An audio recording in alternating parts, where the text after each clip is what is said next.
Bonsoir et bienvenue sur Europe 1, c'est Sophie Peters. Je suis vraiment très heureuse de vous retrouver pour ces 2 heures de libre antenne. Caroline Dublanche est partie se reposer près de sa famille. On lui souhaite de reprendre des forces et de profiter d'un mode de temps pour elle. Je vais donc être avec vous tous les soirs cette semaine. Une jolie semaine qui s'annonce sur la France avec un grand soleil comme aujourd'hui. Le printemps est une belle saison pendant laquelle la nature reprend des forces et où elle se met à renaître.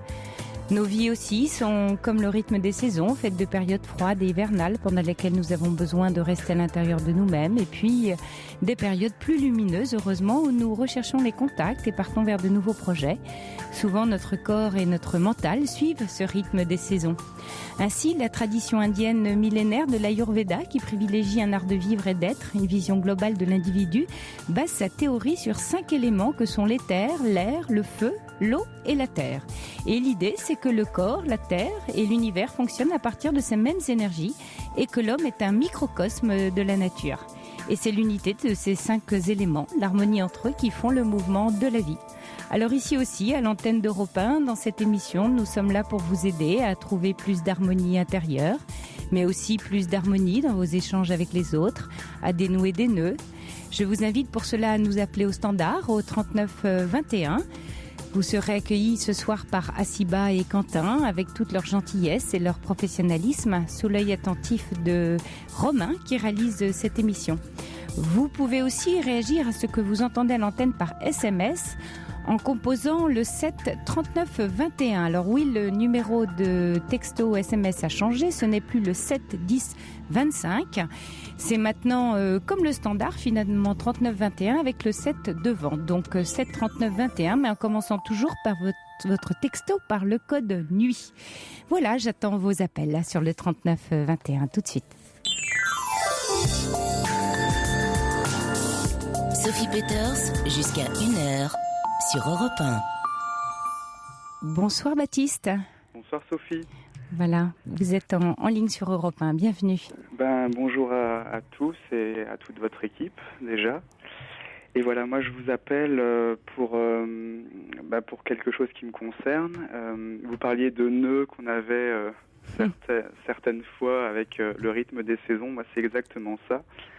En fait j'ai eu un compagnon pendant 3 ans, de 2007 à 2010. Et tout se passait bien au début, et puis avec le temps, à cause du travail, etc., ça s'est un petit peu gâté, parce que mon compagnon avait du mal à gérer les choses qu'il pouvait vivre au travail, il était à son compte, et avec la crise, etc., il y a eu plein de stress et plein de choses, et ça a un petit peu plombé la relation. Mais moi j'ai quand même essayé de faire en sorte que ça aille pour le mieux. Et il y a eu des choses qui se sont passées, des mots blessants, des situations qui ont été encore une fois mal gérées. Et moi, fin 2010, j'ai décidé de rompre parce que je n'en pouvais plus. Et ce qui paraissait une bonne décision si vous étiez maltraité dans la relation. Oui, oui. Bon, même si c'était pas de gaieté de cœur. Non, parce que jamais. J'y croyais vraiment en cette relation. C'était quelqu'un. Enfin, moi, j'avais beaucoup de respect pour cette personne-là, et je pensais qu'elle aussi. Et en fait, donc moi, j'ai quitté la personne, mais avec le cœur gros. Mais je me suis dit, c'est la raison qui doit peut-être primer pour sauver un peu ma peau entre guillemets. Et en fait, début 2011. J'étais sur des chats de rencontres, et en parlant avec quelqu'un que je ne connaissais pas du tout, en échangeant quelques mots, la personne m'a dit qu'en fait, elle me connaissait pas non plus. Elle m'a dit qu'elle connaissait la personne avec qui j'étais. Alors ça m'a un peu interloqué. Et en fait, elle m'a dit qu'elle l'avait rencontré il y a 1 an et demi de cela, et qu'il y avait eu sûrement tromperie, etc.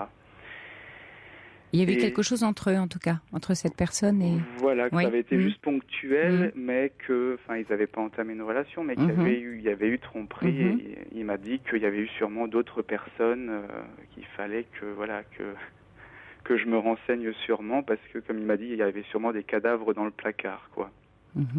Et ça s'est avéré vrai. Et depuis, j'ai une colère, mais immense en moi, alors que je suis pas du tout comme ça d'habitude. Non, mais vous avez été trahi, Baptiste. Donc quand on est trahi, on est très en colère. Et ça m'était jamais arrivé. Et quand je voyais les autres, les amis à qui ça arrivait, je me disais ça doit être très difficile, mais je me rendais pas compte à quel point. Et là, je suis habité par une colère et de la rancœur. J'ai l'impression carrément que ça me... Oui, c'est du poison que vous vous infiltrez tout seul dans les veines, quoi. Voilà. Et je me dis, mais il faut absolument... j'ai rien fait. J'ai l'impression que j'ai pas été parfait, je pense. Mais je me dis, je suis dans cet état-là à cause de quelqu'un. C'est pas moi qui me suis infligé ça directement, en fait. Et c'est ça qui est très, très difficile pour moi à vivre. Parce que je me dis, c'est par le biais de quelqu'un qui m'a blessé que j'ai ce sentiment-là et cette rancœur. Oui, mais vous voyez, vous le formulez de façon, je trouve, très juste et très intéressante, parce que, en fait, vous exprimez très bien le fait que on est responsable de nos ressentis, bien qu'ils soient causés par quelqu'un d'autre, ce qui est complexe, parce qu'effectivement, vous lui en voulez, et on va dire, d'une certaine manière, il y a de quoi, puisque il a provoqué ça chez vous, et en même temps, vous sentez bien que toute cette colère est bien à vous. Mais la question que j'avais envie de vous poser, c'était de savoir, est-ce que vous avez pu en parler avec lui ? Est-ce que vous avez pu exprimer, en tout cas, dire un peu votre colère, ou en tout cas votre détresse ou cette blessure ? Est-ce que vous avez pu en discuter avec lui ? Directement avec lui ? Oui. Alors, justement... C'est ça, c'est là où le bas blesse, c'est que quand j'ai parlé avec cette personne inconnue, on va dire, qui a été un peu sur mon chemin, je me dis d'un côté heureusement, parce que sinon je pense que je l'aurais jamais su ça, et que j'ai appelé mon compagnon, mon ex-compagnon. En fait, pendant 3 jours, il a nié les faits, et je pense qu'à cause de ça, j'ai perdu l'odorat, en fait. Je fais le lien directement. La semaine où j'ai su qu'il s'était passé ça, mon odorat s'est envolé. Je ne sentais plus rien. Et je suis allé voir un ORL qui m'a dit que j'avais aucune lésion, il n'y avait rien du tout, il y avait rien il n'y avait pas de signe clinique qui montrait qu'il y avait un souci. Et il m'a dit, vous avez peut-être eu un choc émotionnel. Oui. Et sur le moment, je dis non. Et puis après, je me suis dit si, quand même. Et j'ai toujours pas retrouvé mon odorat. Mais c'est pour ça aussi, en fait. J'ai cette rancœur-là parce que je me dis, j'ai perdu mon odorat sûrement à cause de ça. Et... Oui, sûrement, parce que le fait qu'il nie, si vous voulez, a renforcé... Vous voyez, en fait, c'est extraordinaire. C'est comme si il vous empêchait de sentir. Vous aviez senti la situation. Ouais. Et puis, le fait qu'il nie, il vous autorise plus, en ayant cette attitude-là, à avoir accès. Vous voyez, et du coup, il vous coupe d'une partie de vous. Et puis d'un autre côté, je me suis dit, je suis peut-être maso, je veux savoir exactement ce qui s'est passé. Oui. Et j'ai l'impression je me suis dit, il m'a peut-être pas respecté sur toute la ligne, mais le fait qu'il me dise, j'ai fait ça, je te le dis parce que je te respecte, je trouvais que c'était normal. Et le fait qu'il ne le fasse pas, ça m'a fait monter la rage, entre guillemets. Ouais. Et alors moi, j'ai réussi, entre guillemets, à lui tirer les vers du nez, mais c'est pas venu de lui, en fait. J'aurais aimé qu'il vienne peut-être pas frapper à ma porte, mais me dire, écoute, voilà, c'est peut-être dur à dire, c'est peut-être dur à entendre, mais comme je te respecte, comme on s'est donné 3 ans de notre vie, en investissement et tout ce qui va avec, je te le dois. J'avais l'impression qu'il me devait ça, et lui me raccrochait au nez quand je l'appelais. Ouais. Et j'ai pas insisté, et puis au bout d'un moment, il a craché le morceau. Et puis maintenant, nos relations, donc on a pu parler après calmement, mais il y a toujours une relation d'un peu de pouvoir comme ça, où je te donne une information, mais d'un autre côté, est-ce que tu as encore... lui, il me dit, est-ce que tu m'aimes encore ?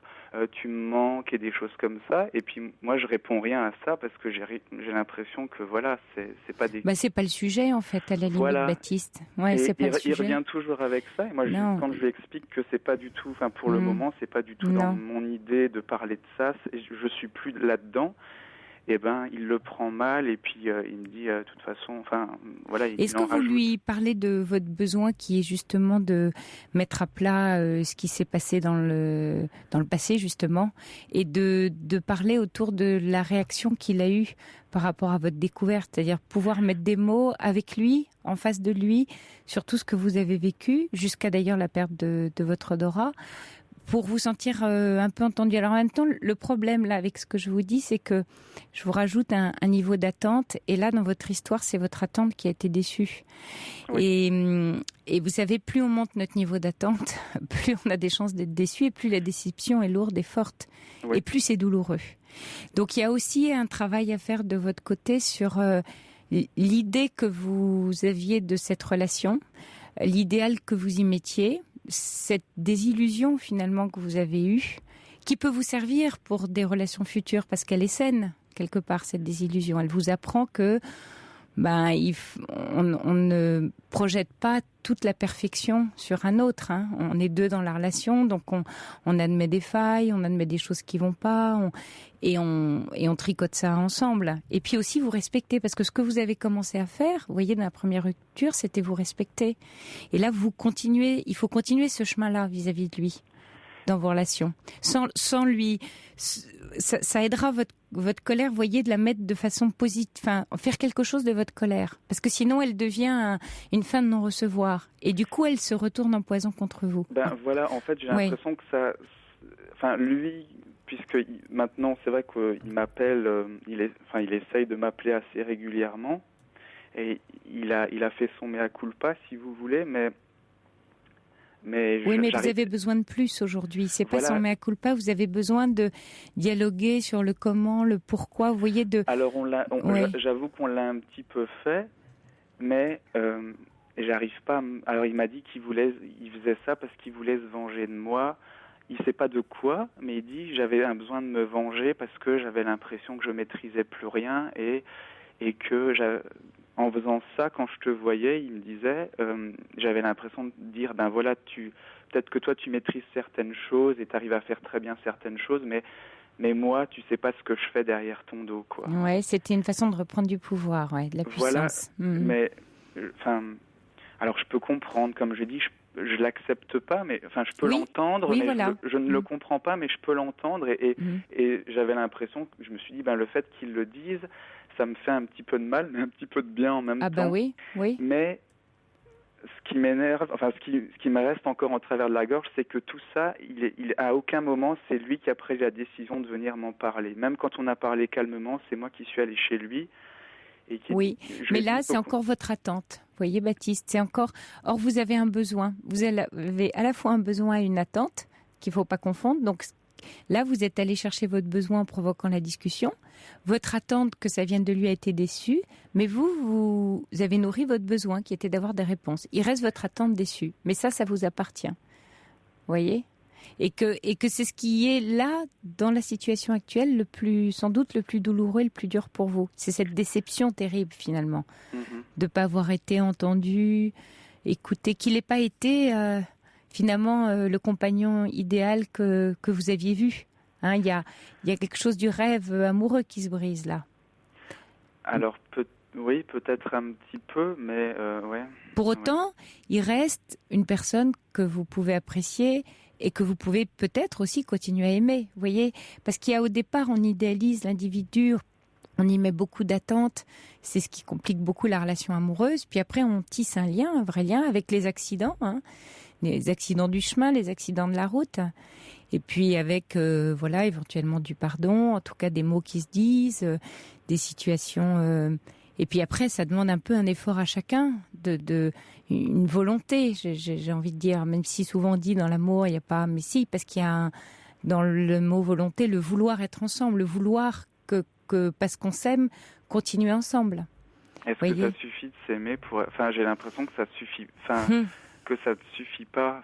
Oui, je comprends que c'est une... ça suffit pas. On ne peut pas se regarder dans le blanc des yeux et dire on s'aime, on est bien, on est dans la même pièce. J'ai l'impression qu'il y a une dimension supplémentaire qui est nécessaire. Oui, la confiance. Et c'est ça qui a été troublé chez vous.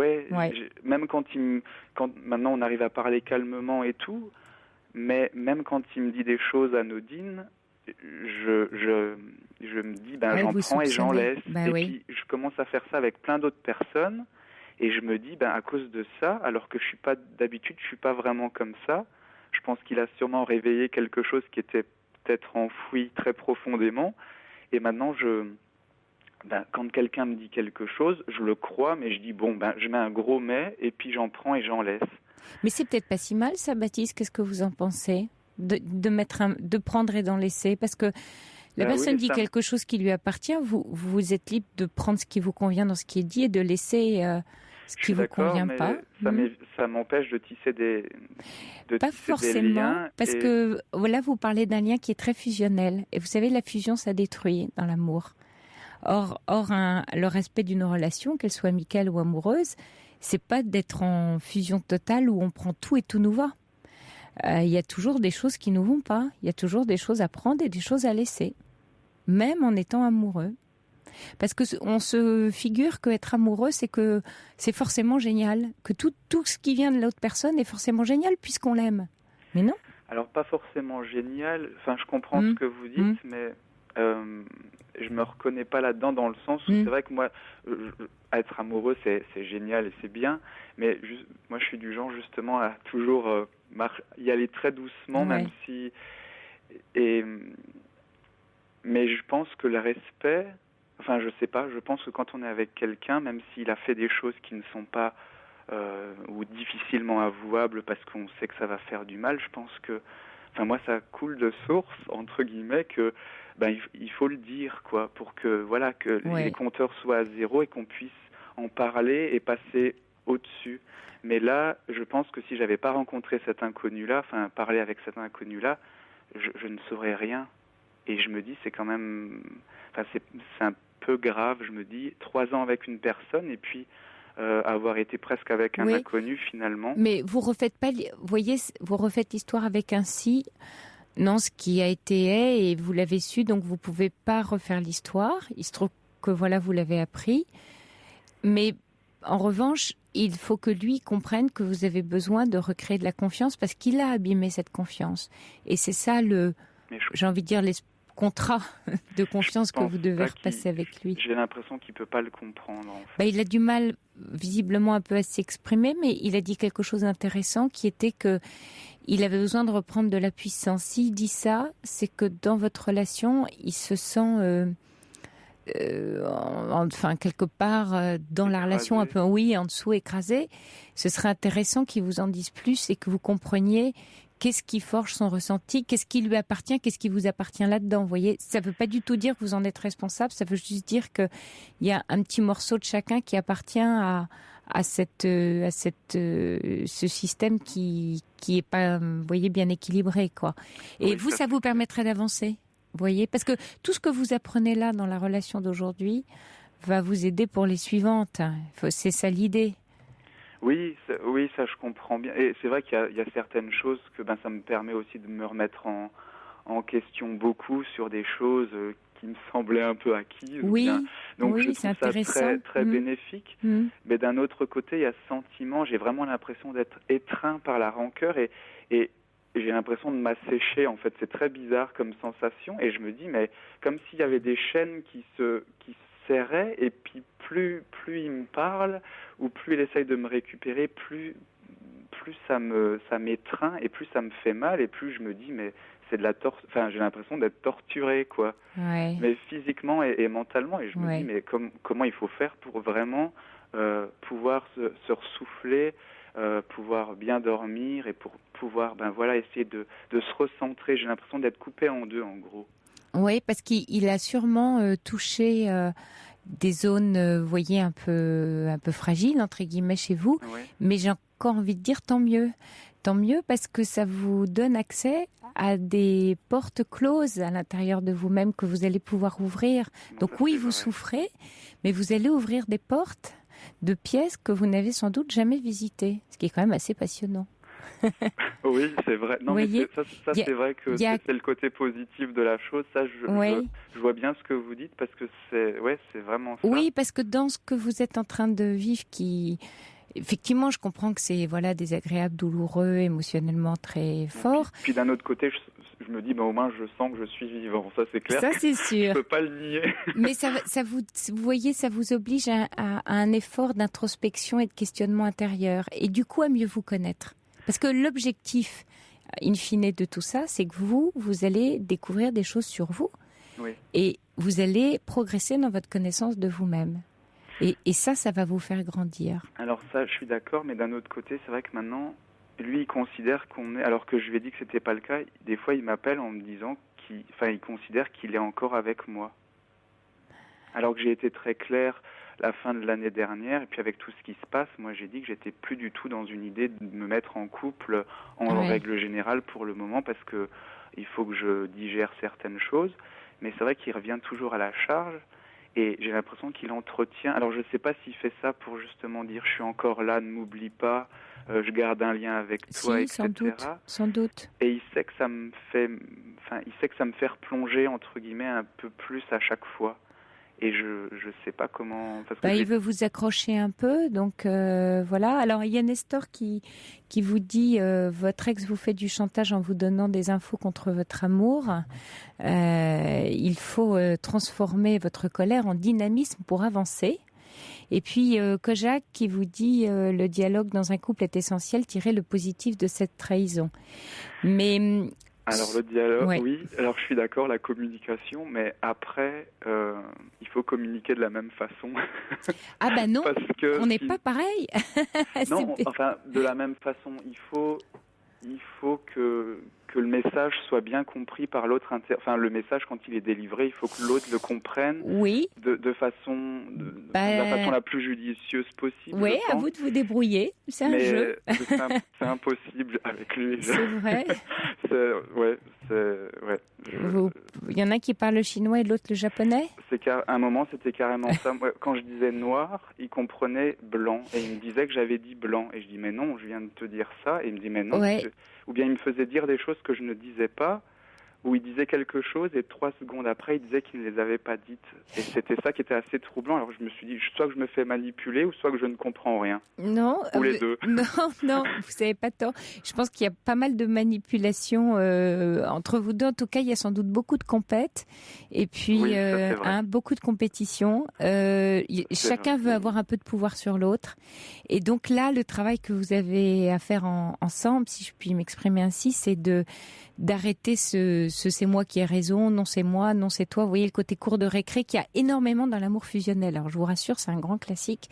Oui, mais ça, j'en suis voilà, chacun veut absorber l'autre si vous voulez. Donc il y a une lutte incessante de tu m'appartiens, t'es à moi, donc ce que je te dis tu dois le comprendre, donc je dois avoir raison, donc tu dois être d'accord avec moi.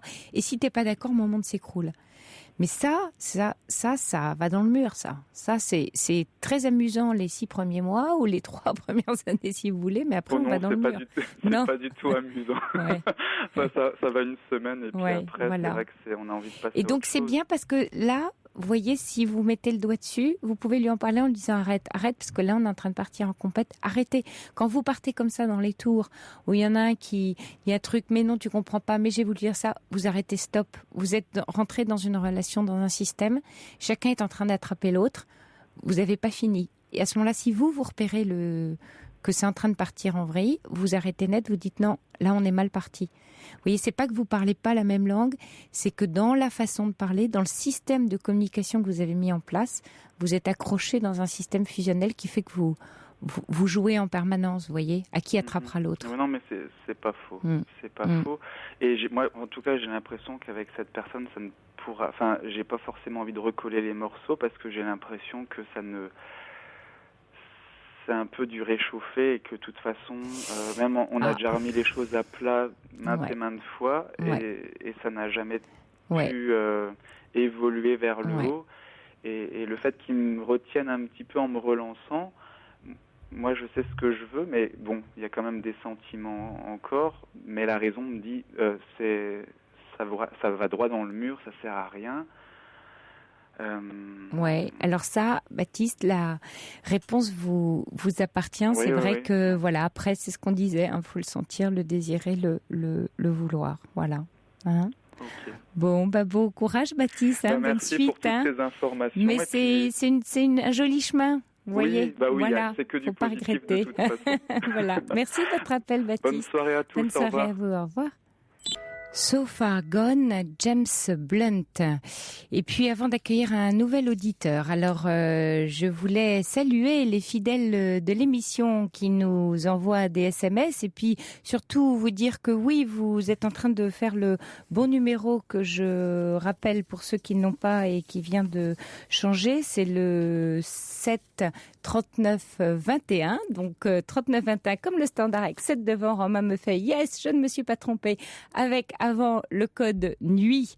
Voilà. Et alors je salue Grégory, Olivier le patrouilleur qui nous écrit depuis ses vacances de l'île de Ré, Kojak, Colombo, Argan, Coco et Dourga. Je vous remercie pour vos chaleureux messages d'accueil ce soir. Merci à vous.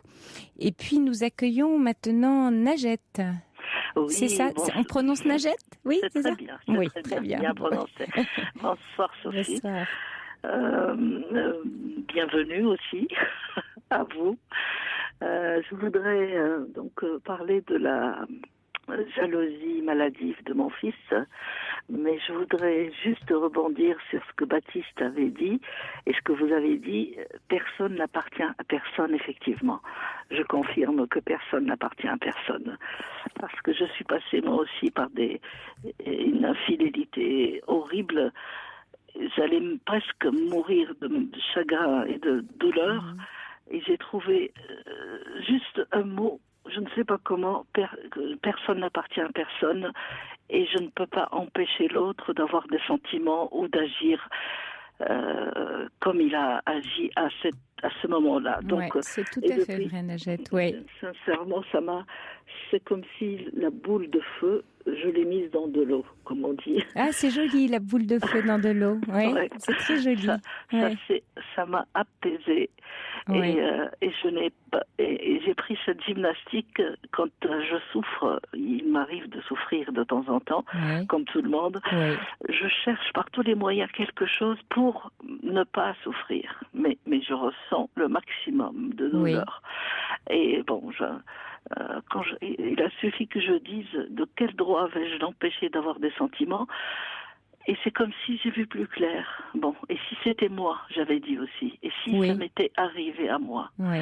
Et ça m'a vraiment soulagée et apaisée. C'est ce que j'ai envie de dire à tous ceux qui souffrent. Ils doivent chacun doit trouver un moyen à lui pour ne plus souffrir.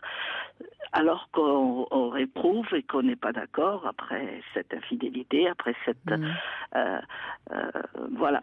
Trouver le moyen, Najette, quelquefois, c'est se l'approprier finalement, cette souffrance. Hein, la prendre pour soi. Elle est à nous finalement. Voilà. Avec toutes ces mochetés, elle est à nous, tout ce qui fait mal, tout ce qui est insupportable. Elle peut nous avancer, comme vous dites, effectivement. Et je me suis donc découverte très tolérante. Voilà. Ça, c'est joli. C'est vrai. Parce que vous savez, quand on est un peu responsable finalement de ce qu'on ressent, on devient plus libre, et quand on est plus libre, on est plus tolérant.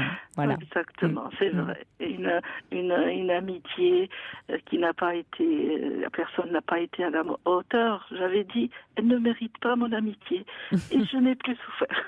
Oui, exactement. Alors, vous vouliez nous parler de votre fils, hein, moi, qui est très jaloux. Je voudrais parler de mon fils qui est très très jaloux. Et en ce moment, donc, il souffre lui-même de cette jalousie, puisqu'il me l'a avoué. Il me dit que je souffre, et je lui ai dit, tu ne vas pas te faire aider. Il me dit, et qu'est-ce que ça va me faire si je vais parler? J'ai dit, mais tu verras, tu vas te découvrir, tu vas voir ce qui ne va pas. Oui. Et ça m'a ramené à quand il était tout petit, il était très possessif avec moi aussi. Oui. Il était très très lié à moi, très attaché à moi, et jaloux de son père. Oui. Donc ça m'a ramené à ça, et donc il nous a vus danser comme ça un soir. Il dormait, il s'est réveillé, il est venu, il nous a vus danser, son père et moi, avec un autre couple. Il a commencé à hurler. Il avait peut-être 4 ans, 5 ans. Et il me disait, viens ici, tu es à moi seule.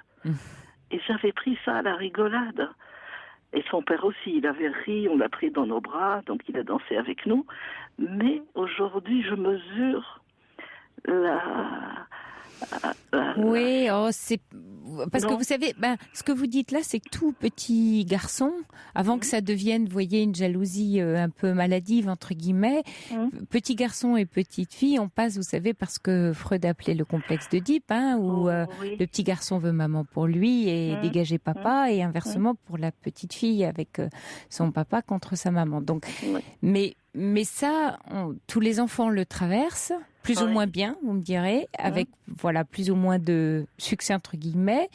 Mais en même temps, est-ce que sans doute que ça peut déclencher, mais après il y a d'autres choses qui viennent nourrir, vous voyez, cette jalousie, si tant est qu'elle soit maladive, parce que lui, il veut continuer à vivre avec, c'est ça visiblement votre fils. Oui, je pense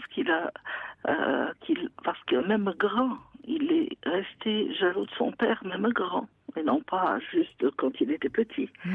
Donc il était... et comment... Ah d'accord, oui, là je comprends mieux. Et comment vous faisiez avec lui et son père, qu'est-ce que... Bon, je voyais que le fils était jaloux de son père et le père était jaloux de son fils aussi, tellement qu'il était attaché à moi, tellement qu'il ne voulait pas... C'est pas comme ses frères, parce qu'il a de plus grand et plus jeune, et lui c'est le milieu. Et donc c'est lui qui était plus jaloux et il ne s'entendait pas avec son père. Donc le seul qui ne s'entendait pas avec son père jusqu'à d'ailleurs sa mort, hélas. Jusqu'à la mort du père, il ne s'était pas réconcilié. Parce qu'après ça se passait mal à l'adolescence et tout, mais bon. Et donc aujourd'hui, avec cette fiancée, parce qu'il est fiancé, il m'a expliqué qu'il est très en colère parce qu'elle non plus n'est pas très sincère, elle n'est pas très avec lui, et elle l'a vu qu'il était très possessif, donc c'est comme si elle étouffait, et lui il me dit quand je ne sais pas où est-ce qu'elle est, quand je deviens fou maman, je deviens... Et vraiment, il a avoué pour la première fois comment... C'est bien qu'il ait pu le dire, Mais vous voyez, ce qui devient fou en lui, c'est le petit garçon qui n'a pas son objet. Le jaloux, il prend l'autre pour un objet. Or, si même il veut aller voir personne, vous, sa maman, vous pouvez lui dire, mais ta fiancée, ta future femme, la femme que tu aimes, mais pas un objet que tu dois avoir sous la main en permanence. Non, je vous promets que je lui ai dit ça. Je lui ai dit, non...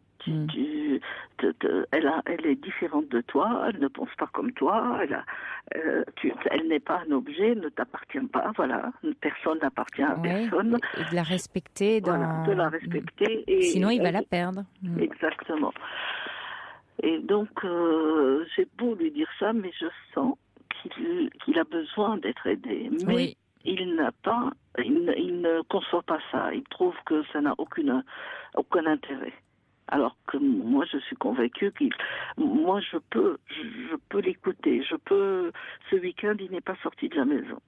Vraiment, ça m'a fait de la peine. Il n'a pas rangé la chambre. Il habite chez vous, pour l'instant? Encore, oui, encore, parce qu'il a son appartement, mais il n'est pas encore meublé, il n'est pas encore... Donc, il était très malheureux. Bon, moi j'ai dit je suis sa mère, c'est vrai, mais je ne peux pas être sa thérapeute. Ah non, surtout je peux pas. Je peux l'écouter, mais je ne sais pas comment le convaincre. En lâchant. En lâchant, parce que là, sans doute qu'à force de l'écouter, de se mêler de son histoire, ça peut le renforcer, vous voyez. Et que là, il faut qu'il soit face à... Il a entendu, vous lui avez dit l'essentiel apparemment, et il l'a entendu puisqu'il a réussi à en parler un peu. Il est assez grand pour savoir que voilà, il aurait sans doute besoin d'aller traiter ça avec un thérapeute. Donc il l'a entendu, vous lui avez dit, il commence à en souffrir. Faites-lui confiance peut-être. Faites-lui confiance dans sa... Il va prendre son destin en main, et s'il doit se blesser, il se blessera. Ça peut vous paraître un peu dur ce que je dis à une maman, non. Mais je suis un peu comme ça, peut-être. Je n'ai pas envie qu'il souffre. Bien sûr. Alors que peut-être qu'il doit passer par là pour grandir. Oui, je pense, oui. En tout cas, lâchez maman aussi. Là, vous voyez, il est chez vous. Il est resté cloîtré chez vous ce week-end, Non, enfermé. Oui, ce week-end, parce Ouais, qu'il souffrait, vraiment, il souffrait. Mais sinon, il est parti, il y a très longtemps, habiter dans l'appartement de son père, parce que son père était décédé. Et quand il souffre, il revient chez vous, par exemple? Non, il ne revient pas chez moi, mais quand il a eu mal, une fois il a eu mal, il est revenu à la maison et depuis il ne veut plus partir. Ah ouais. Donc c'est comme s'il est parti parce que il avait besoin de se détacher de moi. Tout seul, il a pris les décisions. Et après, il est revenu quand même parce qu'il ne supportait pas peut-être... Donc c'est à moi de faire un effort. Oui, là je comprends que ce soit compliqué et douloureux pour vous parce que du coup vous l'avez avec vous et en même temps ça vous préoccupe, c'est normal. Hein. Mais en sentant que vous êtes moins en prise sur lui, vous pouvez sans doute l'aider, vous voyez ? En sentant moins que... Parce que il continue à créer un lien, il vous préoccupe, le petit garçon continue à préoccuper maman quelque part, vous voyez. Et ça l'aide pas à grandir parce que à un moment donné, maman elle a plus à se préoccuper de ce petit garçon qui est maintenant un jeune homme adulte. En tout cas, se préoccuper là, il n'est pas, vous voyez, il n'a pas une maladie ou quelque chose qui ferait qu'il aurait besoin d'une présence ou d'un soutien permanent physique, vous voyez. Oui. Donc là, il faut qu'il l'admette, qu'il affronte ce qu'il est en train de vivre un peu seul et pas avec l'aide de maman là, pour le coup.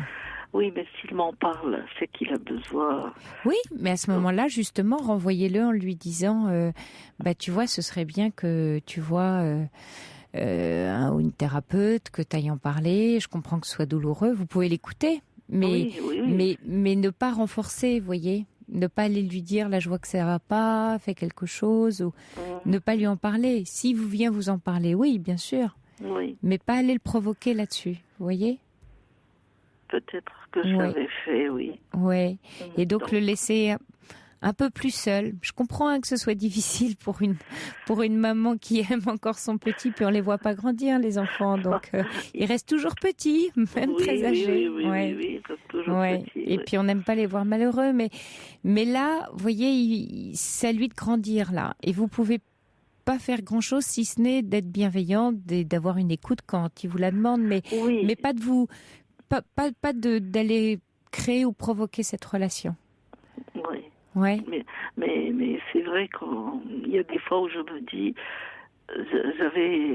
c'est comme si j'ai commencé à vouloir gérer sa vie. Et après, je me suis réveillée. Non, Najette, ne fais pas ça. Ouais.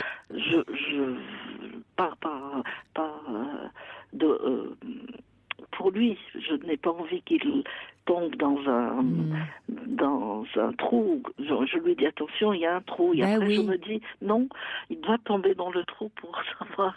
Peut-être. En tout cas, celui de la jalousie, peut-être, oui. Tant qu'il, tant qu'il fait pas de mal à sa jeune fiancée, mais bon. Non, mais c'est lui qui se fait mal. C'est lui qui se fait mal, oui. Il se met vraiment tellement en colère qu'il me dit je deviens fou. Pour me sortir le mot fou, moi, ça m'a fait peur. Parce que les nerfs peuvent rendre fou, et je ne veux pas qu'il arrive jusque-là, voilà. Jusqu'à ce que devenir fou de jalousie ou de... Oui, là, il faudrait, ce serait bien qu'il aille voir quelqu'un. Voilà, écoutez, Najette. Merci beaucoup. Merci de nous avoir appelés. Bonsoir, Najette. Bonsoir. Merci. Europe 1, Sophie Peters.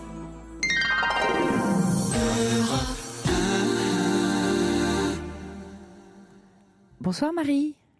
Ah, allô? Oui, c'est Marie qui est là? Bonsoir Marie. Oui. Alors attendez, j'éteins mon poste. Voilà. Bon, moi je suis une grand-mère et je vous appelle pour ma petite fille qui fait une dépression et qui ne veut pas se faire soigner qui refuse tous les soins. Alors sa mère a réussi à l'emmener à une auscultation spécialisée en banlieue parisienne, où on lui a conseillé, on a détecté vraiment une dépression, et où on lui a conseillé de se faire hospitaliser, mais enfin quelques jours pour poser un diagnostic. Bon, alors ça, il n'en a pas été question, elle veut pas. Elle rétorque qu'elle n'est pas folle. Elle a quel âge, votre petite fille? Elle a 19 ans. Oui, c'est ça, pardon. Et bon, ce psy lui a donné quelques médicaments, qu'elle en a pris très peu, et puis, elle n'a plus rien pris. Alors alors elle s'enferme dans sa chambre, elle est sur son ordinateur continuellement. Et comment ça se passe à l'école, où elle a des amis, elle sort, elle voit des gens? Non, avant elle avait toujours des tas d'amis, elle était partie partout, non, elle a rompu. Elle avait un petit copain, c'est elle qui a rompu. Et puis elle a passé son bac là il y a un an. Oui, c'est ça. Et puis où elle a bien réussi, dans la foulée, elle a passé un concours d'entrée à une grande école où elle a été reçue. Ah oui. Et oui. Elle est très brillante. Oui. Et puis cette grande école, l'atmosphère lui a pas plu du tout. Bon, et enfin je sais pas si elle a pas pu suivre ou si. Et elle a quitté l'école. Elle l'a suivi. Elle y est restée pendant un an, mais enfin. Oui. Bon, ils l'ont accepté quand même en redoublement, et elle a refusé d'y remettre les pieds. Et donc là, elle n'a plus rien en ce moment, c'est ça? Elle a même pareil. Elle voulait faire une école de cinéma. Oui. On a dit d'accord. Oui. Elle s'est pas inscrite, et elle s'est pas inscrite en faculté. Donc ça fait presque un an, quoi. Elle fait plus rien. Ah, elle a aucun projet, enfin elle est inscrite nulle part, elle n'a pas de cadre, elle est sans cadre en fait. Voilà. Ah oui. Et là, elle a dit à sa mère qu'elle avait repris une inscription dans une faculté. Mais on ne peut pas savoir. Dès qu'on lui parle, elle se referme, c'est une boule, on peut pas. Et alors, elle a vu quand même quelques psys. Ça a duré une séance, 2 séances, puis c'était fini. Et parce qu'elle n'a plus voulu y aller. Allô, je vous ai perdu, Marie? Allô? Oui, vous m'entendez, Marie? Non, c'est pas Marie, elle a un téléphone. Allô? Alors, oui? Vous m'entendez? Oui? Oui. Alors, on a Marie, voilà. Il y avait dû y avoir une interférence avec une autre auditrice en attente. Voilà, d'accord. Marie, on vous avait perdu. D'accord. Donc, ma question, c'est que faire pour essayer de la faire accepter? Est-ce que quand vous lui faites confiance, quand sa mère et vous lui donnez des signes que vous avez confiance dans ses capacités à faire ou à se prendre en main, est-ce qu'elle est du coup plus calme? Est-ce que vous avez essayé, vous voyez, d'autres pistes que d'être sur son dos? Parce que elle fait peut-être une adolescence un peu tardive. Comment elle était à 16, 17 ans ou 15 ans? Elle était un peu rebelle, ou elle a été plutôt, si elle a été une bonne élève, elle a dû être plutôt très, très sage, on va dire, entre guillemets, en tout cas très obéissante jusqu'à au moins 18 ans, non? C'était pas une jeune fille difficile, elle était quand même très indépendante. Toutes les manifestations étudiantes, tout ça, du lycéenne, elle a tout suivi. Elle était très. Mais c'est pas une enfant agressive du tout, non. Ouais. Non. Et elle a une histoire compliquée, non? Oui. Elle a perdu son père, oui, très jeune, oui. Elle avait quel âge? 8 ans. 8 ans. Oui. Alors, c'est un drame, hein, c'est certain. Et bon, sa mère a bien vu, elle essayait déjà, enfant, de la faire aider. Et ça a marché 1 fois, 2 fois, puis elle ne voulait plus. Elle a toujours refusé, tout enfant. Il faut, tant si vous voulez. Après, c'est difficile, hein, parce que là, on est à distance, mais avec des adolescents, des grands adolescents de 19 ans à cet âge-là, elle est donc visiblement brillante, intelligente. Faut peut-être faire confiance à sa capacité de rebondir. Elle a peut-être besoin de temps. S'il y a 8-10 ans, vous voyez, elle a été un peu chez le psy, après elle a dit non.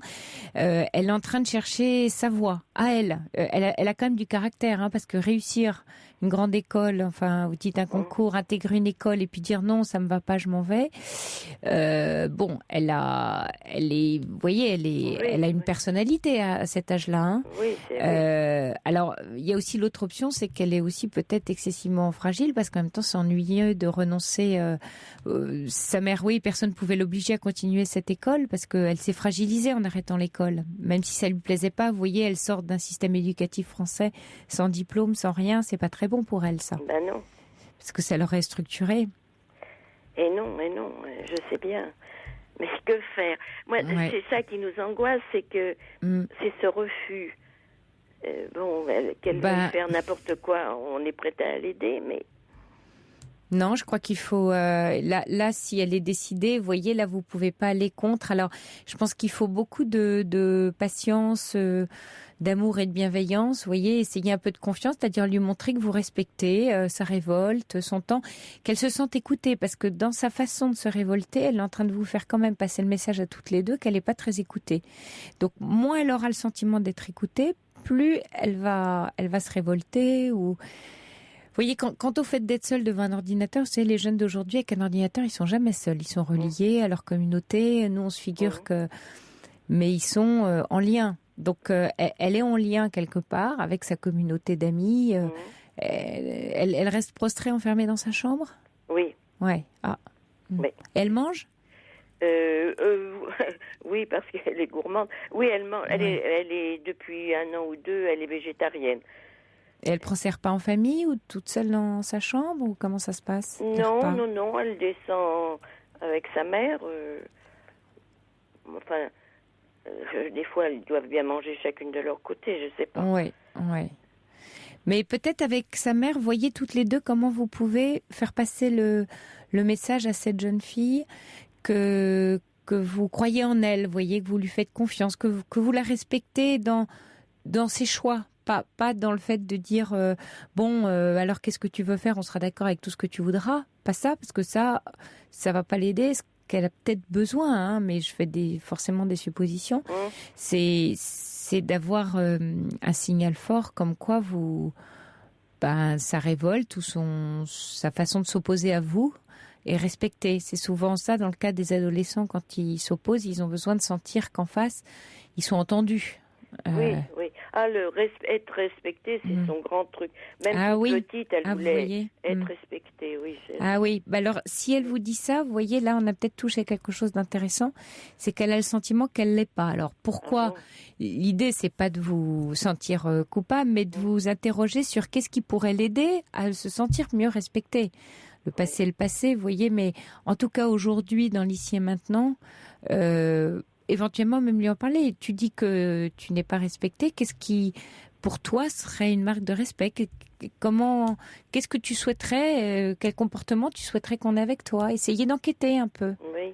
Vous voyez, ça pourrait, ça pourrait vous aider, elle aussi, de la prendre au pied de la lettre, au pied des mots, et de lui dire, écoute, t'as le sentiment de pas être respectée. On l'entend, mais tu vois, nous, on sait peut-être pas, peut-être qu'on fait mal. Dis-nous, qu'est-ce qui t'aiderait? Oui, bon, mais... Et pourtant, on a toujours l'impression de l'avoir respecté. Oui. On y faisait très attention. Oui, mais mal, certainement. Vous culpabilisez pas, hein, c'est pas l'idée, Marie. Il y a quelque chose qu'on a mal fait. C'est pas Marie, c'est le passé, et vous savez que les enfants, on fait toujours mal. Il y a toujours des trucs de travers. Il n'y a pas de parents ou de grands-parents idéaux. Là, ce qui serait intéressant pour l'aider, c'est de lui dire, voilà, on entend ça. En quoi on comprend, mais nous, on sait pas. Alors aide-nous un peu. Mets-toi un peu de notre côté et dis-nous qu'est-ce qu'on peut faire, qu'est-ce que tu souhaiterais. C'est par exemple, donne-nous des exemples concrets où on te respecte pas et qu'est-ce que ce serait pour toi te sentir respecté. Quand on fait quoi, quand on fait ci, quand on fait ça. Demandez-lui de vous guider. Elle va reprendre la main. Vous voyez, l'idée de lui donner un peu la main sur la relation. D'accord? Oui, bien sûr. Essayez ça, Marie. On sait jamais. C'est une option. Une option. Que je vous livre. Oui, voilà. Oui. Mais c'est quand même inquiétant qu'elle de ne pas pouvoir pas consulter, elle va pas s'enfoncer. Moi, c'est ça qui me fait peur. Là, il faut tenter une option que je vous dis ce soir. Oui. Malheureusement, je l'ai pas avec moi et on n'est que dans une émission. Donc, mais vous lui en reparlerez. Essayez ça déjà d'une part. D'accord. Hein, merci Marie, merci Allez, de nous au avoir revoir. appelés. Bonsoir. Vodka fraise Zaza Fournier. Voilà, vous écoutez Europe 1, il est minuit.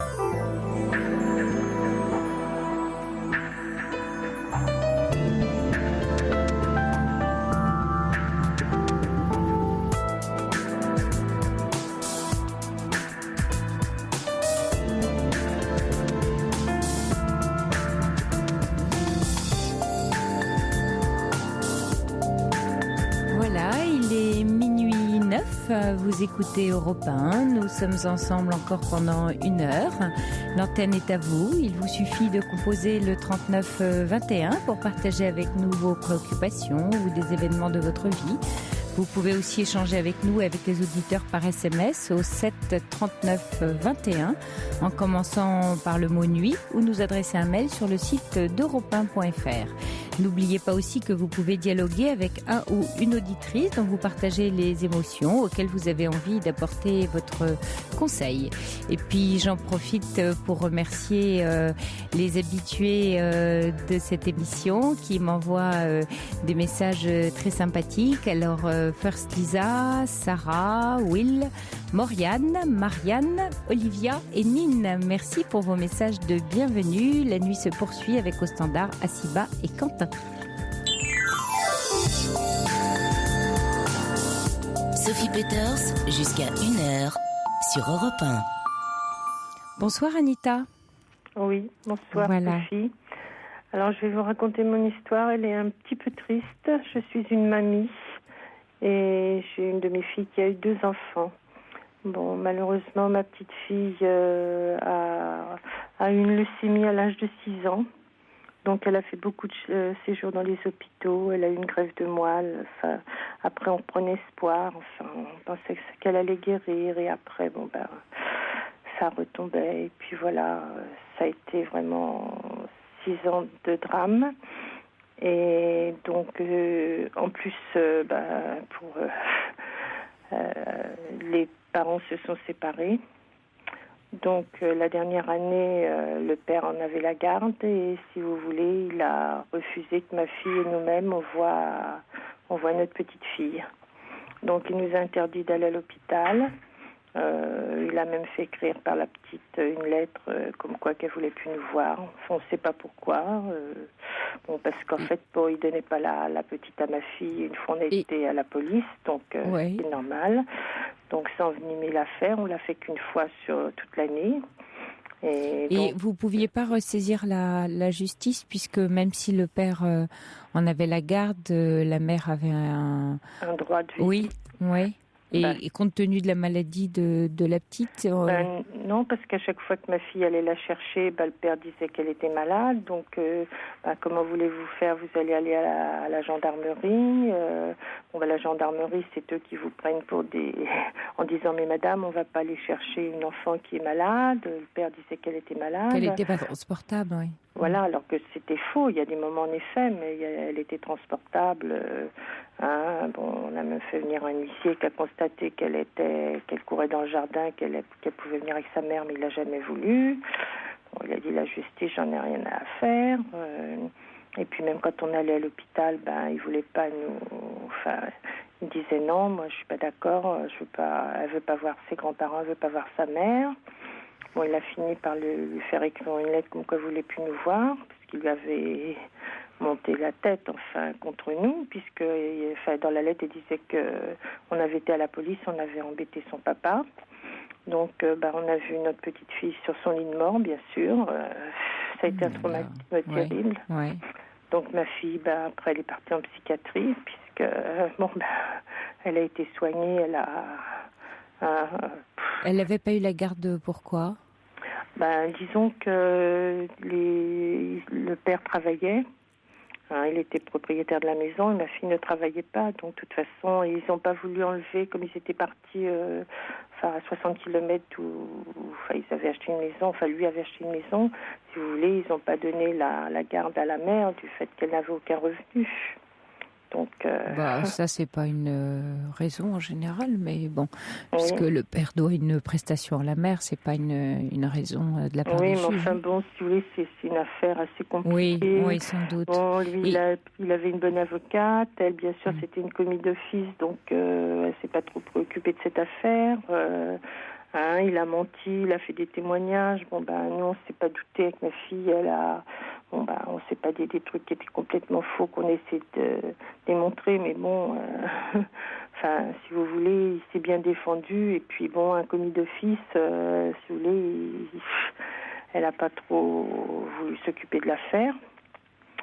Et puis bon, maintenant, si vous voulez, on n'arrive pas à faire notre deuil, bien sûr, puisque puis bon, moi, ma petite fille, je l'ai eu beaucoup ici, quoi, puisque avant il y avait une très bonne entente. Ici, bon, il y a ses photos, il y a tout ça. Il y a ses petits vêtements, il y a moi quand j'allais à l'hôpital, elle m'apportait beaucoup, mais je lui apportais beaucoup aussi. Je faisais tout pour quand elle était malade, je lui chantais des petites chansons, je lui amenais des jouets tous les jours. Vraiment, j'ai fait le maximum pour elle, quoi. Je veux dire, c'était l'amour de ma vie, comme on dit. Alors, ce qui est grave maintenant, c'est que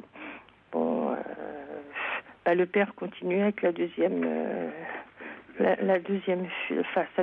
fille continue. Là, ça fait depuis décembre. Ma fille elle a vu sa fille un week-end et il fait non-présentation d'enfants et donc c'est pareil, il a fait encore un dossier.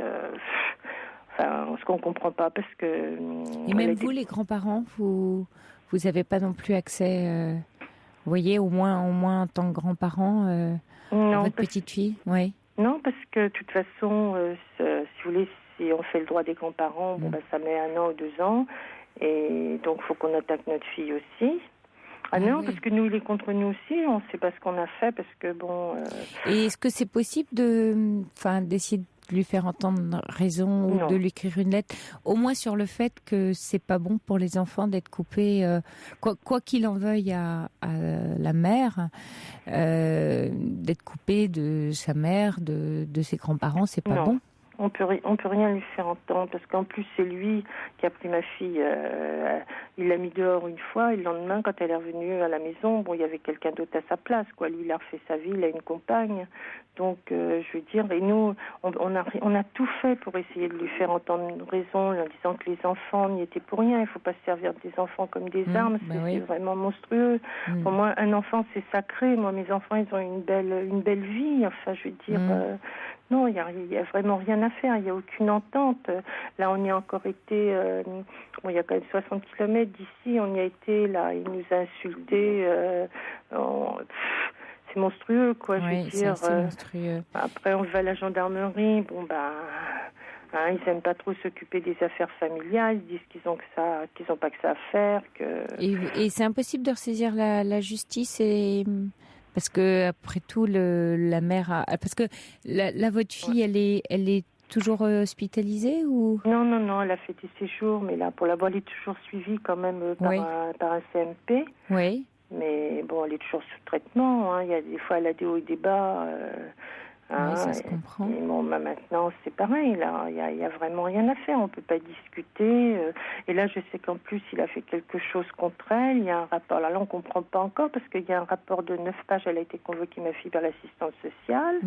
On lui raconte encore des choses. Alors que quand elle a eu la petite la dernière fois, un week-end, tout s'est bien passé. Au contraire, elle était contente et je sais pas, il a raconté qu'elle avait donné une claque à sa fille, qu'elle lui avait marché sur le pied, que quand elle revenait, elle faisait des cauchemars. Donc là, on ne sait pas où est l'affaire. L'affaire est traitée par le Conseil général, on comprend pas grand-chose. Et par exemple, vous voyez, ma fille, elle n'a pas été entendue, ni nous, parce qu'il nous met en cause aussi qu'on est des gens.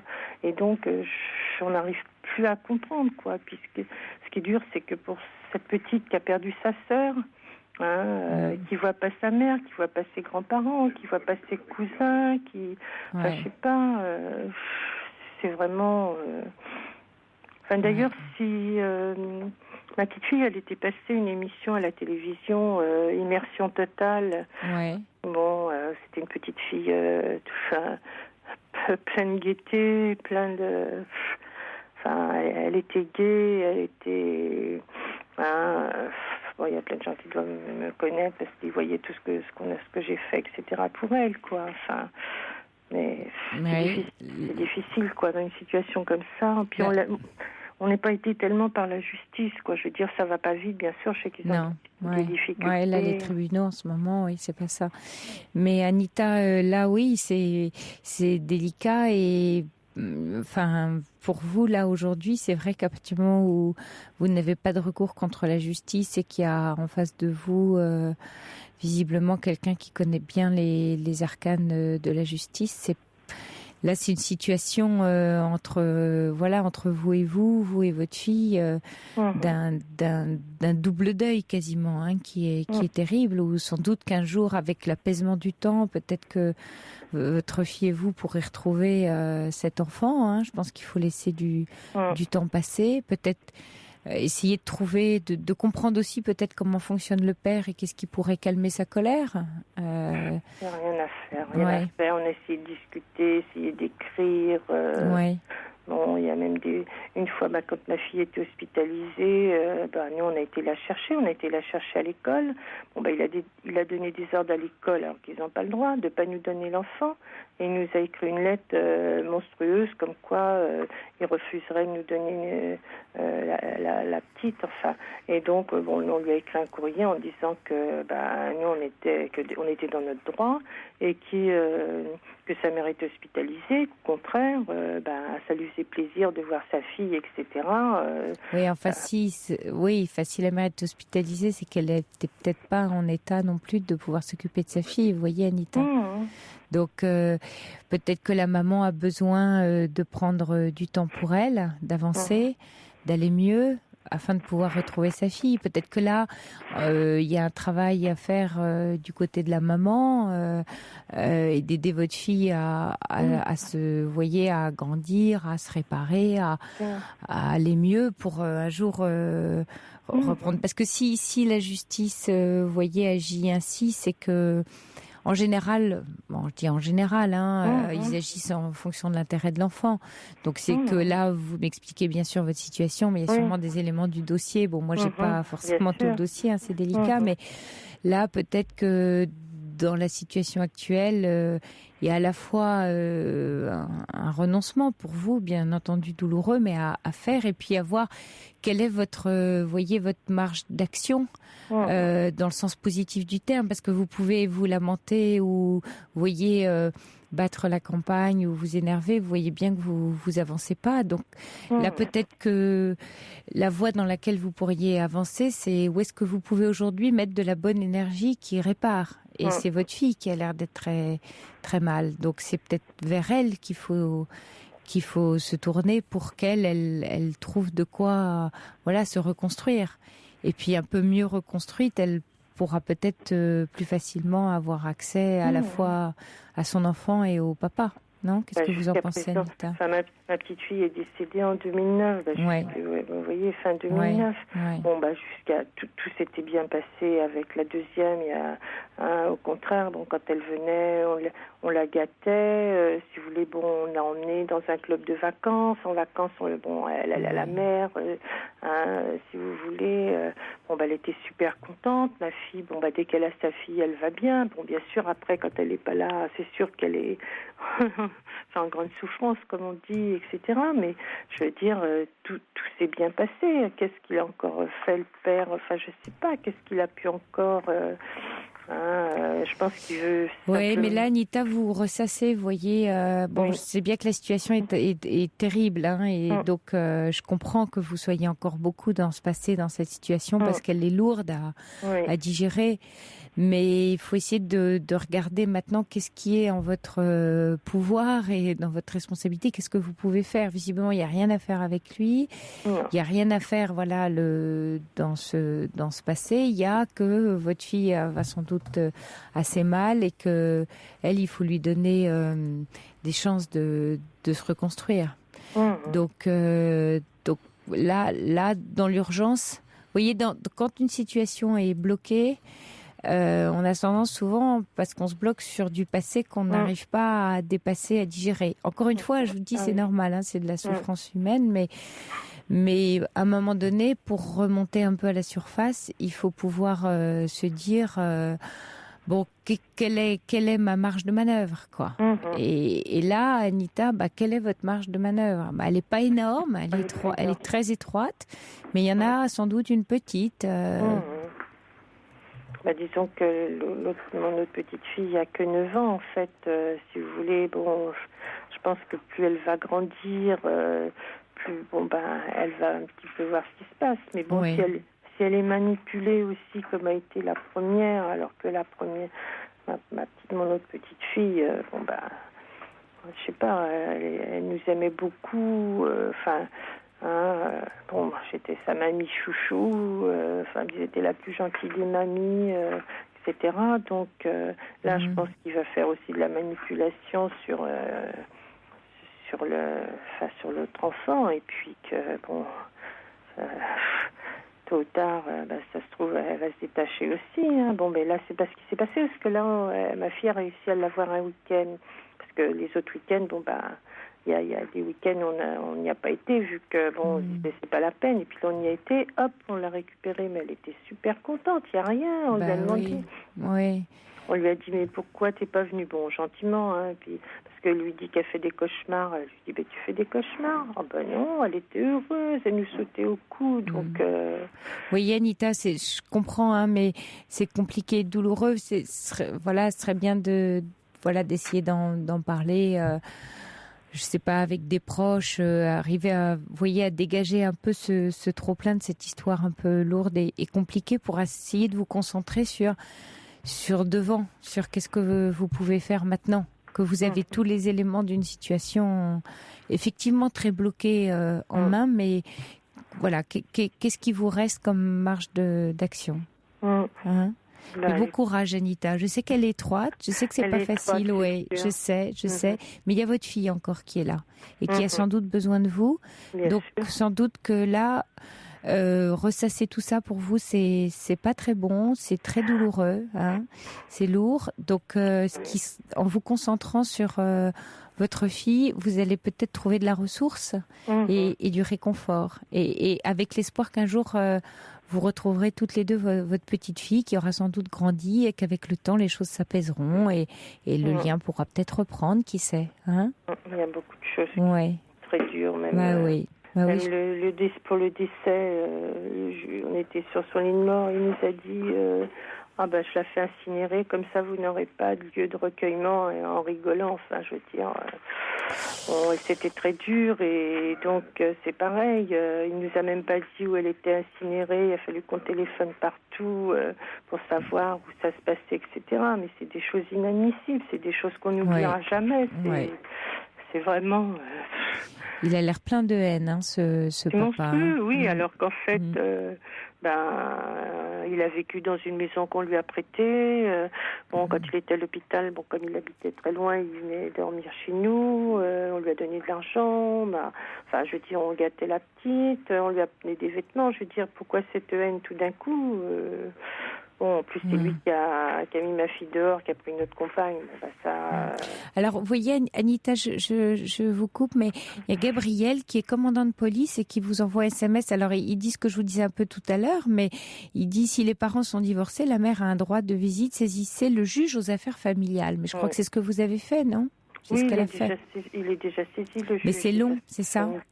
Voilà, donc il y a eu un premier jugement. Ouais. Mais si vous voulez, lui il ne le respecte pas, donc et donc là, faudrait recommencer. Faut qu'on ressaisisse le juge des affaires familiales, c'est sûr. Et c'est très long tout ça. Oui. Ouais.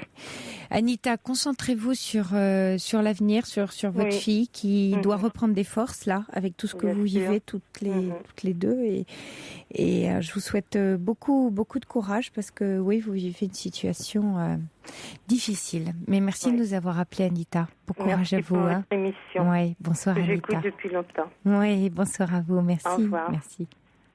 Kiss Me Forever, Julien Doré. Et avant d'accueillir Magali, je voulais lire une réaction à Anita en espérant qu'elle nous écoute encore. Marie, Anita, qui vous dit: la justice est lente, mais c'est très important de la saisir. J'ai vécu la même situation avec les enfants de mon conjoint qui ne voyait plus ses enfants. Ma belle-mère et lui ont obtenu gain de cause en correctionnel. Ma belle-mère n'a pas eu à porter plainte contre son fils. Par contre, c'est capital d'avoir un bon avocat. Si Anita, vous le souhaitez, Marie peut vous donner les coordonnées de son avocate, ne serait-ce que pour un conseil. C'est une bonne idée. Donc, Anita, si vous nous écoutez, vous pouvez rappeler le standard et on vous donnera les coordonnées de Marie. Voilà. Et puis, Pierre, qui voudrait souhaiter aussi un bon courage à Marie au sujet de sa petite fille. Voilà, il sort d'une dépression de 7 ans. Il a toujours refusé de voir des psys. Voilà, il dit que c'est long, mais qu'il se reconnaît dans les propos de Marie à propos de sa petite fille et qu'il avait coupé tout contact avec ses amis d'un seul coup. Et voilà, il dit que c'est difficile et il souhaite beaucoup de courage à Marie. Voilà, message de Pierre. Et puis on accueille tout de suite Magali. Magali, vous souhaitiez réagir justement à l'histoire de Marie. Oui, bonsoir. Bonsoir Magali. Voilà, je souhaitais réagir parce que j'ai eu une situation similaire. Enfin, je suis en train de la vivre en fait. Et donc, voilà, ma fille qui a 12 ans oui. Est devenue violente au fil des 2 dernières années et envers son frère et moi. Et qui ne voulait plus partager aucune activité avec moi et son frère ou avec la famille. Et donc, j'ai décidé de moi-même que elle a été violente à l'école aussi, excusez-moi, hein, je suis un peu émue. Oui.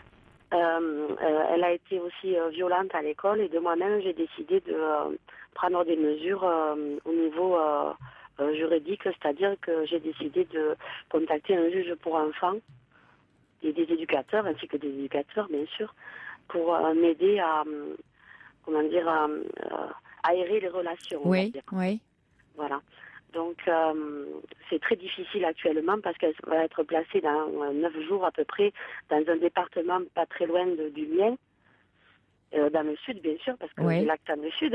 Oui. Et la situation est très difficile parce qu'elle avait des comportements assez bizarres vis-à-vis de ses amis, plus d'amis à l'école, elle se renfermait sur elle-même. Et comme je vous dis, les activités familiales, c'était pas possible. Donc, je voulais réagir. Oui. Et vous vouliez réagir, oui. Oui, dites-moi, Magali. Oui. Je voulais réagir au témoignage de Marie pour dire que la décision que j'ai prise a été très difficile et que, en fait, ce serait bien qu'elle fasse quelque chose, quoi. Ouais. Voilà. Ouais. Tout simplement. Ouais. Ne pas se prendre la tête et ne pas s'angoisser et ne pas culpabiliser. Oui, ne pas culpabiliser. Là, c'est vrai que... ça. Ouais. Magali, votre fille a une histoire compliquée oui, ou... tout à fait. Ouais. Déjà, voilà, je suis divorcée depuis 10 ans, je n'ai pas refait ma vie. Ouais. Et le papa vit assez loin d'ici, enfin de chez moi, et donc il ne s'en est pas occupé durant 10 ans, quoi. Et donc le fait que j'engage cette procédure auprès du juge des enfants a permis au papa de renouer avec ses enfants, tout simplement. D'accord. Donc ouais. Et ça, du coup, ça a dû lui faire du bien à votre fille, non? Je pense que oui. Oui, oui. Mais pas suffisamment pour que sa violence s'apaise? Pas suffisamment, non. Et il faut qu'elle soit séparée de son frère et moi-même. Oui. Pour que ça aille mieux. Et ensuite, elle pourra peut-être éventuellement aller chez son père en vacances, ainsi que son frère, puisqu'ils ont le même papa. Donc, la situation a été difficile parce que le papa a refait sa vie, etc. Mais s'il y a d'autres mamans qui connaissent cette même histoire, il n'y a pas de... Il y a une échappatoire, pardon. Il y a une échappatoire. On peut essayer de s'en sortir. Moi, ma seule solution, ça a été de contacter quand même juge pour enfants, donc la justice. Oui, donc vous êtes fait aider en sentant que vous n'arriviez plus à gérer la situation. Vous avez demandé à la... Oui, c'est sans doute quand on n'y arrive plus en tant que maman la bonne décision. C'est-à-dire que la violence était telle que j'ai dû réagir. Et vous, de votre côté, vous interrogez sur vous, sur qu'est-ce qui est... Oui, en même temps, vous faites un travail aussi de votre côté. Je fais un travail sur moi-même. Oui. Parce que ça va aider, vous voyez, quand votre fille ira mieux, vous aussi, vous allez sans doute pouvoir reconstruire autre chose de plus apaisé. C'est exactement ça, je compte là-dessus, sur la démarche que j'ai faite pour reconstruire un peu tout ce qu'on a perdu petit à petit au fil des années. J'ai laissé s'installer une ambiance à la maison, mère-fille et mère-fils, et pas d'homme à la maison non plus. Donc pas de référent masculin, à part peut-être les grands-parents, enfin le grand-père ou le frère, mais bon, j'ai vu que la solution ne venait pas. Et donc, de là, c'est de là que j'ai décidé de faire cette démarche, tout simplement. C'est courageux, c'est courageux, Magali. Ah oui, non, mais je pense que oui, parce que maintenant, je travaille sur la culpabilité, surtout. Ben oui, mais c'est courageux, mais c'est responsable. Vous savez, on est responsable, mais pas coupable. Oui. Ouais, mais je comprends bien ce que vous me dites, mais la culpabilité, c'est un sacré poison. Vous avez pris la meilleure décision pour vous, pour elle, que vous puissiez prendre dans l'état, vous voyez, de la situation. C'est souvent comme ça qu'on peut être responsable, c'est avoir le courage à un moment de dire j'y arrive plus ou je comprends pas, mais il y a des gens, il y a une société, il y a un cadre qui peut m'aider à le résoudre, parce que moi-même je n'y arrive pas. Mais ça, c'est pas votre culpabilité. La culpabilité, c'est d'arriver au bout, quoi. Ben oui. Au bout de ce qu'on a entrepris.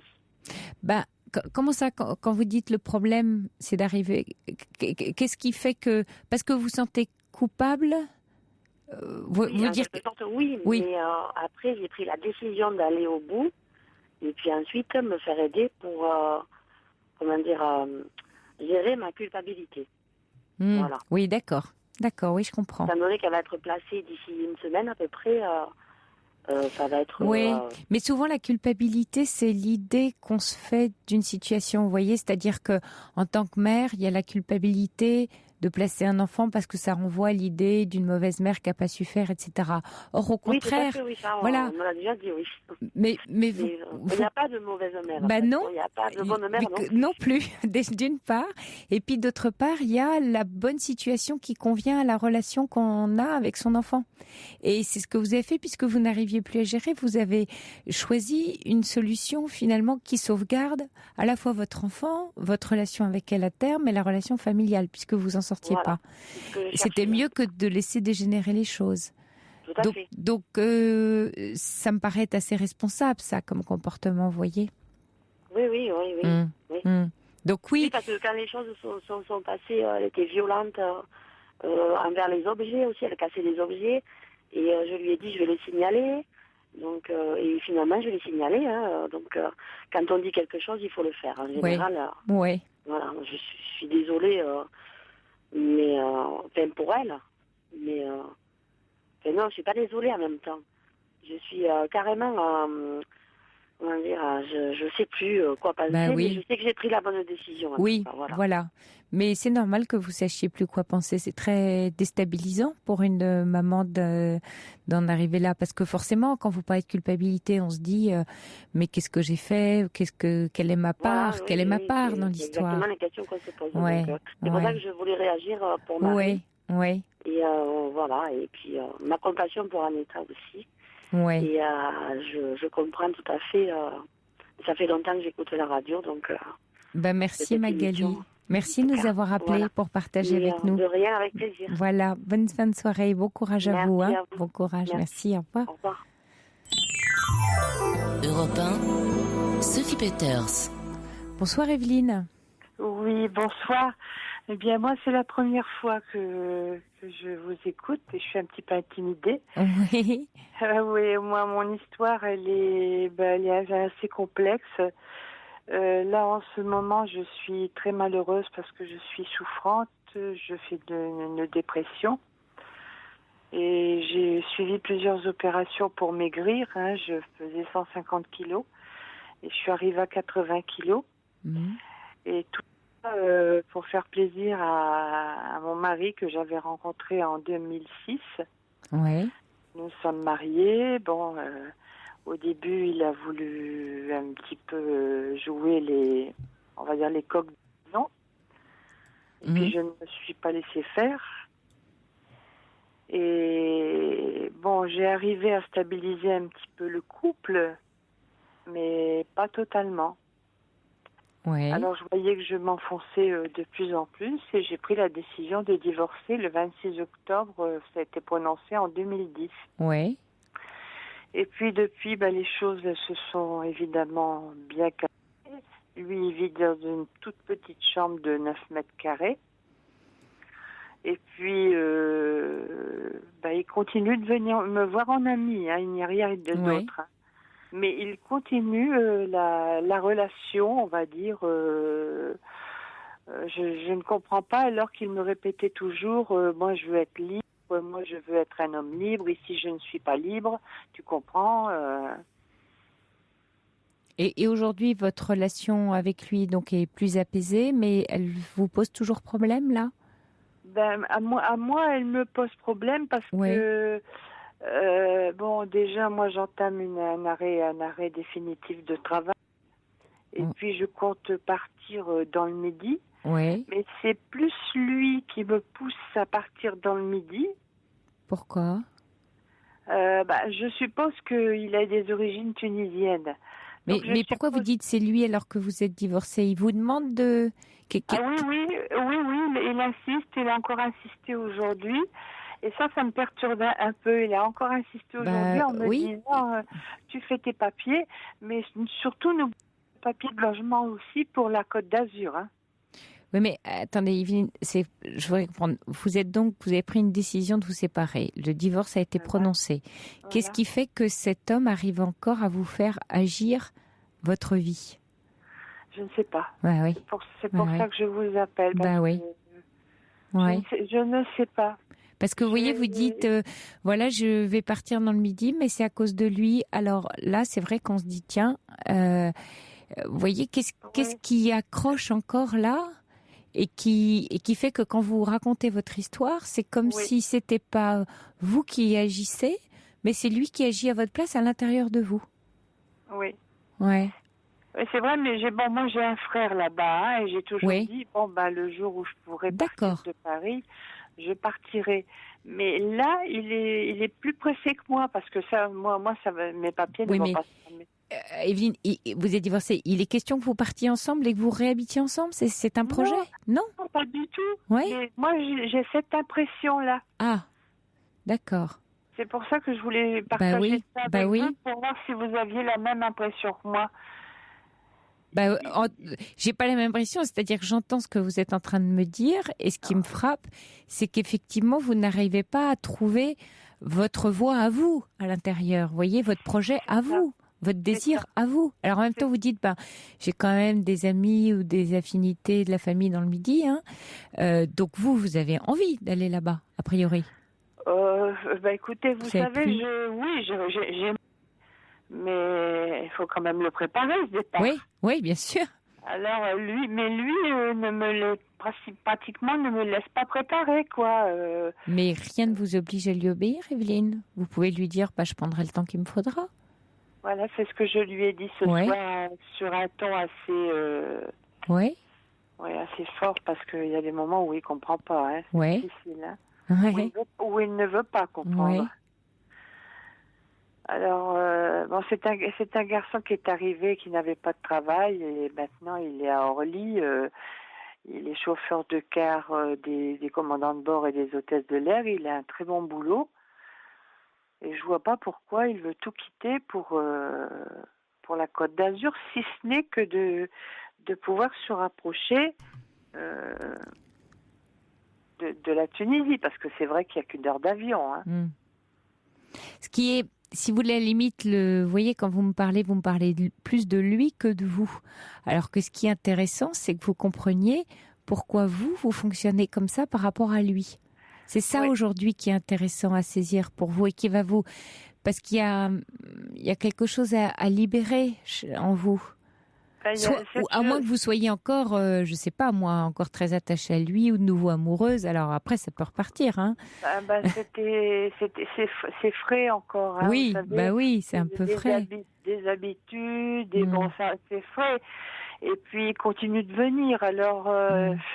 Et Evelyne, est-ce que c'est pas, comment dire, plus facile, on va dire, entre guillemets, hein, je prends des pincettes pour le dire, mais de vous dire que vous lui obéissez, enfin que vous le faites pour lui, que de le faire pour vous. Vous voyez, parce que vous m'avez parlé du travail que vous avez fait pour maigrir, en disant que vous l'avez fait pour lui.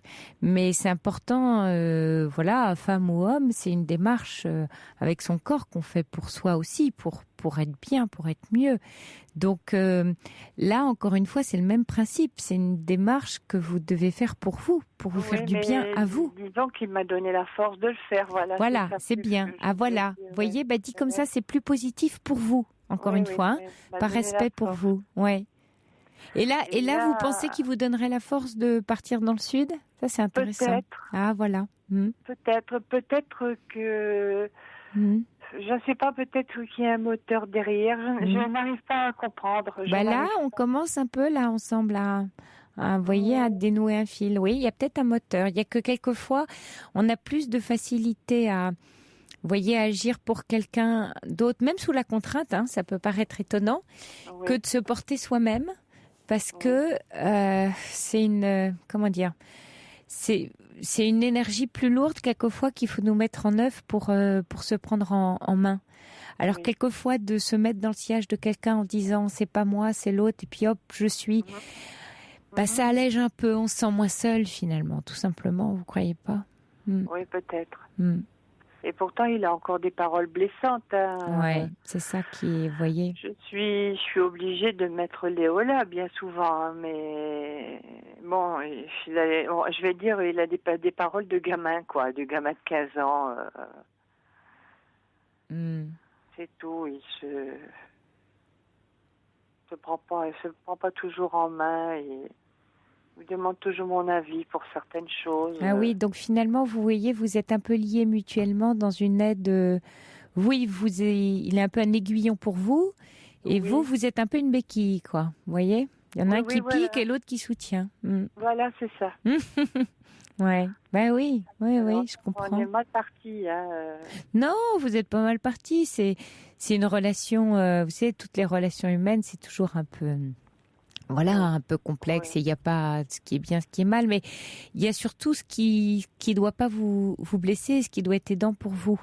Et là, dans le cas présent, soit effectivement, vous voyez, vous pouvez très bien reconnaître ce qu'on vient de dire en disant, oui, c'est comme ça, c'est pas très simple, pas très facile, on est divorcé, mais en même temps, voilà, chacun d'une certaine manière aide l'autre à réaliser ce qu'il n'arrive pas à réaliser. Et ça vous permet d'accepter la situation et du coup d'être plus tranquille, d'être moins tourmenté. Et puis à ce moment-là, les choses sont comme ça et vous l'acceptez. Ou alors, la situation vous fait réellement souffrir parce qu'elle est ce qu'elle est, mais en même temps, elle vous cause plus de désagréments que d'agréments. Et dans ce cas-là, ça va vous demander un effort, forcément. Oui, parce que ça me fait un peu souffrir, je vais vous dire. Vous allez me trouver candide, mais quand il vient me voir, il va rester une heure ou deux. On va déjeuner ensemble. Je vais batterie bientôt. On va déjeuner ensemble et puis il a toujours la même heure pour partir de chez moi. Vous voyez ? Ah oui, c'est-à-dire... Vous comprenez ce que je veux dire ? Je sais pas, un jour on part à 4 heures, un jour on part à 5 heures. Lui, non. C'est un horaire fixe. Parce qu'il y a quelque chose d'autre derrière ou non ? Moi, je le comprends comme ça. Oui. Et pourquoi vous lui demandez pas, tout simplement ? Quelquefois, je lui ai déjà demandé, mais il m'a dit qu'il avait des choses à résoudre aussi, que il avait à se préparer pour le lendemain aller au travail. Enfin, des choses vraiment de bagatelle, quoi. Vous savez, il est difficile parce que mon ex-mari, c'est comme une boule de ping-pong, vous voyez. Vous lui posez une question, il vous répond par la même, quoi. Ouais. Oui, il veut pas se dévoiler. Puis il garde du pouvoir. Il a peur de... C'est une façon de garder du pouvoir sur vous, ça, ce petit jeu-là. Voyez, Voilà, je te donne rien et comme ça tu n'as pas d'accroche, quoi. Tu peux pas m'accrocher. Donc je te tiens finalement un peu. Vous voyez. Ce qu'il y a là, c'est vrai que en même temps, vous voyez, quand vous en parlez, peut-être je me trompe, mais vous arrivez presque à en rire, vous voyez, à avoir une certaine forme d'amusement, non ? Je me trompe ? Comme si vous aviez un peu de tendresse, vous voyez, pour cette relation. Exactement. Ouais. Exactement. Ouais. Donc, vous savez, on a vu des couples divorcés repartir dans autre chose. Si vous arrivez à accepter et à vous dire que vous avez chacun besoin de l'autre dans un cas précis, enfin dans un cadre plutôt, oui, c'est-à-dire que vous, il vous aide à vous pousser finalement, à agir, à être dans l'action, et puis vous le soutenez. Bon, si chacun est un peu d'accord finalement avec ce rôle-là, pourquoi pas ? Vous voyez ? Ça peut être une forme d'alliance, mais ça ne peut fonctionner que si chacun l'accepte. Si on est d'accord avec ça et qu'on n'embête pas l'autre avec ça. Enfin, vous voyez, si on manipule pas avec ça. Je sais pas si je suis claire, mais... Si, je comprends bien parce que je pense exactement la même chose. Ouais. Il faut que je tempère et j'ai envie de tempérer parce que comme je suis pas en très bonne santé en ce moment, oui. J'aimerais bien couper les choses directement et dire c'est terminé, mais il faut en avoir la force et puis c'est se retrouver seul. Et puis voilà, je n'ai pas encore récupéré assez de je vais dire comme mon portable, assez de batterie. Voilà, oui, c'est joli. C'est joli. Voilà. C'est bien ça, vous voyez, parce qu'Evelyne, c'est ce que vous dites, c'est une façon de vous respecter, je trouve. Vous voyez, quand quelqu'un, comme vous, comme ce que vous racontez là, accepte sa fragilité, dire là, en ce moment, voilà. C'est vrai que dans l'idéal, ce serait mieux que je renonce, mais en fait, j'y arrive pas parce que j'ai besoin d'être soutenue, parce que je suis fragilisée, parce que je vais pas en bonne santé, parce que j'ai peur aussi, tout simplement. Vous voyez, ça change toute la relation parce que du coup, vous acceptez votre fragilité, ça vous rend beaucoup plus douce, beaucoup plus tolérante et beaucoup plus d'accord avec ce qui vous allait pas avant. Vous voyez ? Voilà. Ouais. C'est pour ça que j'ai choisi le divorce. Parce que j'ai dit, c'est pas la peine, là on va dans le mur et c'est pas nécessaire. Alors évidemment, lui, il vit dans quelque chose qui n'est pas très sain, mais tant pis. Excusez-moi si ça coupe, je suis vraiment pas là. Ah, vous aurez plus de batterie. Ah voilà, on a perdu. Écoutez, on a perdu Evelyne, mais on arrivait bientôt au terme de notre émission. En tout cas, je pense qu'avec Evelyne, on a fait un bout de chemin. Et Evelyne, si vous nous écoutez encore, je vous souhaite en tout cas de jolis projets dans le sud, avec ou sans votre compagnon. Bonsoir Evelyne. Milo, You and Me. Voilà, et puis avant de nous quitter pour le flash et avant de vous laisser prendre un repos bien mérité, et si vous nous écoutez encore, je voulais vous livrer en écho aux appels que nous avons eus ce soir à Marie, Evelyne, un principe des bouddhistes qui consiste à que dès lors qu'il y a un problème donné qui présente une solution, il cesse d'être un problème, nous disent les bouddhistes, mais que s'il n'y a pas de solution, il est inutile de s'en préoccuper puisqu'il n'y a rien à opposer. Alors demandez-vous ce qui vous préoccupe, ensuite cherchez s'il existe des solutions, lesquelles, quand et comment vous pourriez les mettre en œuvre. Et une fois ceci fait, vous avez déjà réalisé votre problème. Virtuellement certes, mais vous savez qu'il existe des solutions, vous les avez identifiées et vous savez quand et comment et avec qui vous pourrez les utiliser.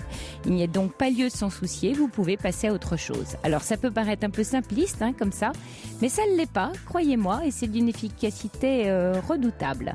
Voilà, alors quel est mon souci ? Puis-je y faire quelque chose ? Non. Arrête de ruminer, disent les bouddhistes, et distrais-toi. Oui, alors cherche ce que tu peux faire ou comment trouver ce que tu peux faire. Au besoin, fais une liste. Puis-je faire quelque chose tout de suite maintenant ? Oui, alors fais-le.